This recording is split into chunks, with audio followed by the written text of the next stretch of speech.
us. And tomorrow's Super Tuesday contest will offer new signs of just how angry voters are and what may lie ahead for incumbents in November.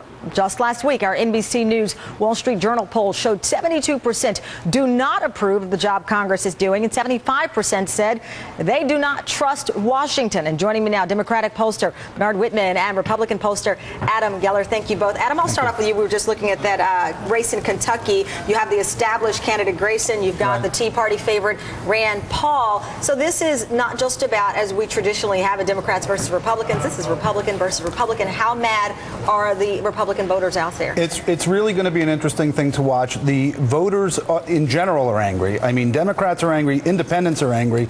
In this particular Republican contest in Kentucky, these two guys are going to duke it out. But I suspect that they're going to come together pretty quickly after the primary and forge ahead to November.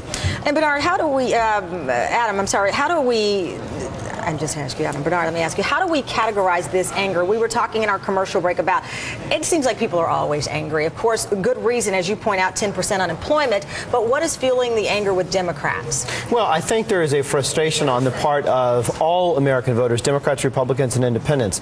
We have a very short attention span in this country. We want problems solved immediately. We got ourselves into a huge hole.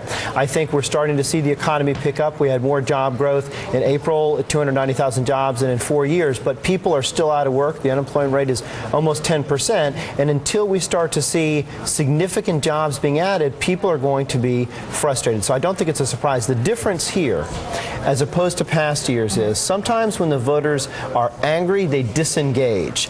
The opposite is true in this election. And I think that the primaries are telling. I think yes. I think that the Democrats. Tea Party people are fired up. I think that the Democrats are going to engage. Look what's happening in Pennsylvania. I have a feeling that Joe Sestak is going to beat out Arlen Specter. It's possible that Rendell's Democratic machine is going to put Specter over the top, but I think Sestak is going to win. What about Arkansas? And I think Lincoln is going to beat Halter. The question will be, will she get over 50%? Can she avoid a runoff? So I think Tuesday's primaries are going to show cautionary tales and winds of change abounding for both parties. Adam, let me ask you, are we seeing, though, I mean, we talk about people being fired up. It's a primary, usually that's older, white voters. Are we seeing just that group of people fired up or across the board? In the primaries, and I agree with Bernard in that in the primaries, the partisans are fired up.